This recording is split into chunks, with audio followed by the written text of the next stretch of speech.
बोल।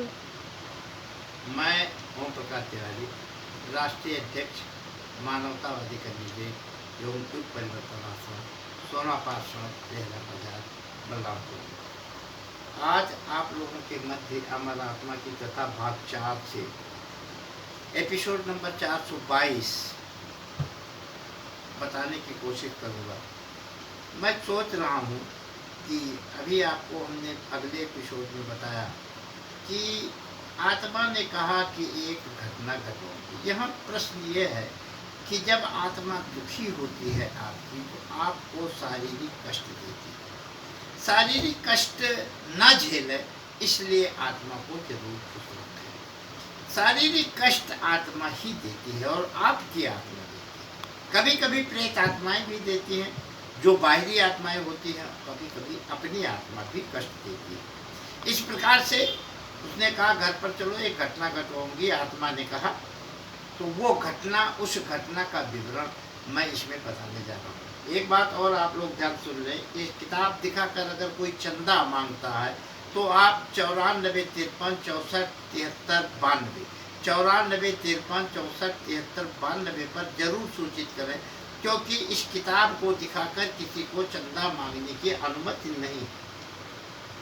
हमारे कुछ लुटेरे जो कि अपना धन बढ़ाने के लिए चंदा वसूलते हैं, और मैंने रोका है लेकिन वो मान नहीं रहे हैं, किताब को दिखा के चंदा ले रहे हैं। तो कृपया आप उन्हें चंदा न दें और मुझे ज़रूर सूचना करें, जिससे उनके ऊपर FIR हो सके। आगे आप सुने कि कौन सी घटना हमारे घर पर घटी, उसे मैं इस किताब में लिख दिया हूँ। एपिसोड नंबर 422 इस एक किताब है अमर आत्मा की कथा भाग 4, एपिसोड नंबर 422 में मैं आपको बताने जा रहा हूँ कौन सी घटना आत्मा ने मेरे शरीर के साथ घटाया और उसका निराकरण कैसे किया, वो अगले एपिसोड में आपको बताएंगे। बारात विदा सब घर चल दिए, सभी अपने घर पहुँचे हैं और शाम को खाना वहाँ मिलेगा, बाराती सब सोचे हैं। शाम को बड़ी भीड़ द्वारे पर सब खाना खाने आए हैं। मैं बकान बच्चों से करता जो ससुराल से पाए हैं। बड़ी खुशी मुझे घर पर थी, पर हमारी आत्मा रोती थी। उसका रोना सुनकर के संताप मुझे खूब होती थी। देखिए, हमारी आत्मा से मेरी बातचीत हो रही थी, मेरा परम मित्र थी है, तो हम उसका रोना सुन के संताप तो था ही। खाना खा गए, शाम सो गए, राम भजन हम भूले थे और माया के महाजाल में फंसकर दिल से हो गए लूले थे।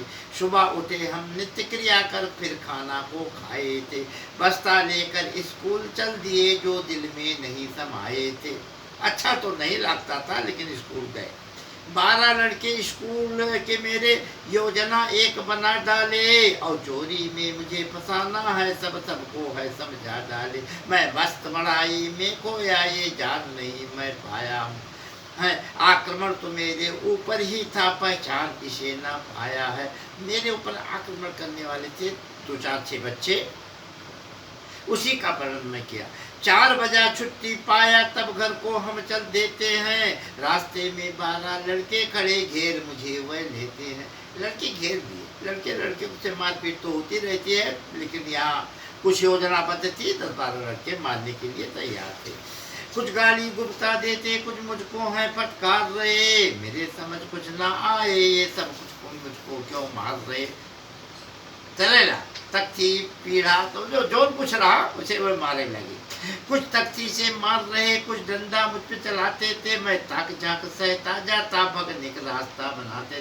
ताक झाँक करके भागने के अलावा 10-12 बच्चों से भिड़ना कहाँ मेरा सामर्थ्य था, और ये आत्मा की प्रेरणा थी, इसलिए इस शरीर में कष्ट होता। आत्मा चाहती तो ऐसा कष्ट नहीं हो सकता था। तो अपनी आत्मा को आप अगर खुश रखेंगे तो कोई आपको मार भी नहीं सकता। अगर आपकी आत्मा नाराज है तो आप जरूर पीछे जाएंगे।